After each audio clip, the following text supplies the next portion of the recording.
Un abogado con 30 años de experiencia cometió un error tan ingenuo que le costó una multa y quedar humillado públicamente ante un juez federal. Un juez encontró que los 6 casos que el abogado había presentado como reales eran completamente inventados. ChatGPT los había fabricado.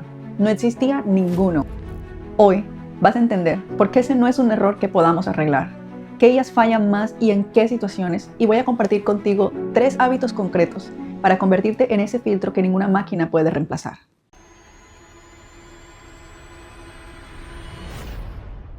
Lo que ese abogado no sabía y lo que casi nadie sabe, lo ha explicado OpenAI en uno de sus papers de septiembre de 2025 llamado ¿Por qué los modelos de lenguaje alucinan? Y la conclusión cambia completamente cómo entiendes esta herramienta.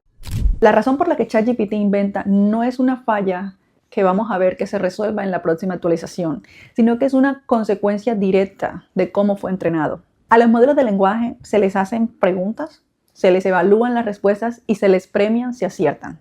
Hasta ahí todo bien. El problema es lo que pasa cuando no aciertan, o más bien la forma en la que se le penaliza cuando no acierta. Es como enseñarle a un estudiante que se está preparando para un examen y decirle, ¿sabes? Adivinar tiene más recompensa que dejar la respuesta en blanco. ¿Qué va a pasar con ese estudiante? No va a distinguir entre lo que sabe de lo que no sabe. Va solamente a aprender, no debo dejar una respuesta en blanco. Y eso es exactamente lo que hace ChatGPT. Ese estudiante aprendió a no ser honesto, aprendió a sonar convincente. Y sonar convincente y ser honesto no siempre son lo mismo. Ahora, hay algo más que ese paper reveló. Y es que los modelos que más piensan, los que más razonan, tampoco resuelven ese problema. El modelo O3 de OpenAI, el que piensa antes de hablar, alucina un 33% de las veces en preguntas sobre personas reales, el doble que su predecesor. Más razonamiento no equivale automáticamente a menos errores, porque si la premisa inicial es falsa, el razonamiento puede ser brillante, pero la conclusión seguir siendo incorrecta, porque es que un argumento bien construido sobre una base equivocada sigue siendo un error. Entonces, la pregunta que importa no es si la IA puede equivocarse. La pregunta sería, ¿en qué situaciones es más probable que lo haga? ¿Y qué modelos usar en un determinado caso? Hay exámenes diseñados específicamente para detectar cuándo un modelo de lenguaje está inventando. Uno de los más comunes se llama Vectara y consiste en que tú le das un archivo de texto y le pides a la IA que lo resuma, pero sin agregar nada. En ese escenario, el más favorable es Gemini. Cuenta con un 0.7% de alucinaciones y solo 4 modelos se encuentran por debajo del 1%. Sin embargo, con ese 0.7% hay una trampa que no es muy fácil verla y es que podemos decir, wow, casi no alucina. Pero el problema es que este dato es tomado en base a que el modelo reciba el documento, tenga un documento enfrente. En ese caso, el más favorable es Gemini. Pero los números cambian drásticamente si no es un documento que le damos previamente, sino que le hacemos preguntas abiertas. Preguntas que tengan relación con datos históricos, con fechas, con archivos legales, con tendencias actuales. Ahí es cuando la IA empieza como a crear sus propios datos. Entonces, el promedio de alucinación de la IA cuando tiene un documento al frente puede ser del 0.7%. Cuando tiene preguntas abiertas sube al 9%. Y cuando son especialidades más delicadas, como es la parte legal, médica, científica, sube hasta el 6%. Los mismos sectores donde una respuesta incorrecta tiene consecuencias reales. El patrón que emerge de todos esos datos es muy claro.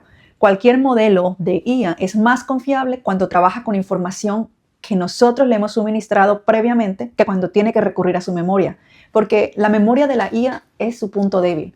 Su fortaleza es todo ese contexto y esa información que nosotros previamente le proporcionamos. Pero ese tema es para otro video. Déjamelo en los comentarios si quieres que hable sobre ello y profundicemos un poco más. Ahora que entiendes el patrón, veamos cómo aplica en los modelos que probablemente ya usas. ChatGPT es el más versátil. Funciona bien para redactar, estructurar, generar ideas, trabajar sobre textos que tú le das. El riesgo está en pedirle datos específicos que no puedes verificar fácilmente. Nombres, fechas, cifras, estudios. Ahí es donde más falla. Perplexity funciona de forma distinta. En lugar de generar desde su memoria, busca en Internet en tiempo real y te muestra las fuentes.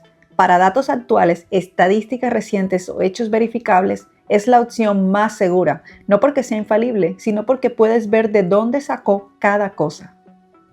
Gemini tiene los mejores números cuando trabajas con documentos que tú le aportas. Si tienes un informe, un contrato, un artículo y le pides que lo procese, sus tasas de alucinación son las más bajas. Su punto débil es cuando opera sin ese respaldo. Claude tiene una característica que los demás replican menos. Tiende más a decirte cuando no estás seguro. No siempre, pero más que los otros. Para análisis y razonamiento sobre textos complejos es el más conservador. Ningún modelo es perfecto, ningún modelo te garantiza un 100% de veracidad. La diferencia no está en qué modelo usas, está en que sepas para qué sirve cada uno y también así determines qué tarea le puedes delegar. Pero el cerebro tiene un defecto y es que cuando algo suena bonito, deja de cuestionar. Cuando la respuesta suena fluida, está bien estructurada, tiene un tono como a verdad, ahí es donde los errores ocurren. Entonces, saber esto no es suficiente. Necesitas desarrollar 3 hábitos que te ayuden a evitar esto incluso cuando no estás pensando en ello. Hábito 1. Trata los datos específicos como sospechosos. Esos datos como fechas, nombres, citas, expedientes, estudios. Trátalos como sospechosos porque esos son los que probablemente la IA pueda inventarse. Entonces, un dato específico, un dato que verificamos y no con otra IA, no con otro modelo. Lo verificamos en su fuente original, donde esté el artículo, donde esté el estudio, donde esté el registro oficial. Ahí lo verificamos. Hábito 2. Dale a la IA contexto antes de que empiece a pensar. ¿Por qué? Porque si tú no le das contexto, ni siquiera en el país donde vives, la IA no sabe en dónde estás. La IA no sabe a qué industria perteneces. La IA no sabe tu situación concreta. Entonces, por cosas así, puede pasar que una consultora en Bogotá reciba tasas de honorarios de España. Un médico que trabaja en Argentina reciba protocolos de un médico que trabaja en la India. Un abogado reciba casos que están fuera de su jurisdicción porque nadie le dijo a la IA dónde estaba. Entonces, esta respuesta aplica específicamente para mi contexto o lo tomaste de una referencia general. Preguntas así eliminan la mayoría de errores de contexto. Hábito 3. Siempre pregúntale a la IA de qué fechas son los datos, sobre todo cuando son temas que cambian muy rápido. Puede ser que estés consultando o estudiando temas de marketing. Puede ser que estés siguiendo la última noticia de tecnología, política, leyes. Siempre verifica de qué fechas son esos datos que está tomando para darte la respuesta. ¿Por qué? Porque los modelos de inteligencia artificial están entrenados hasta una determinada fecha. Ellos tienen un corte de fecha de entrenamiento.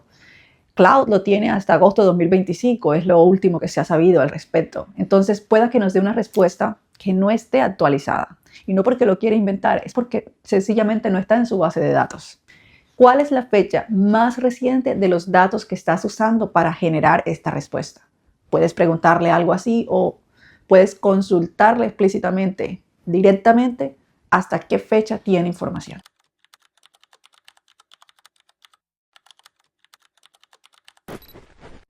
Lo que ese paper de OpenAI concluye suena un poco incómodo, un poco como desalentador, pero es necesario saberlo porque las alucinaciones de la IA no van a desaparecer o por lo menos no se van a resolver con más potencia computacional.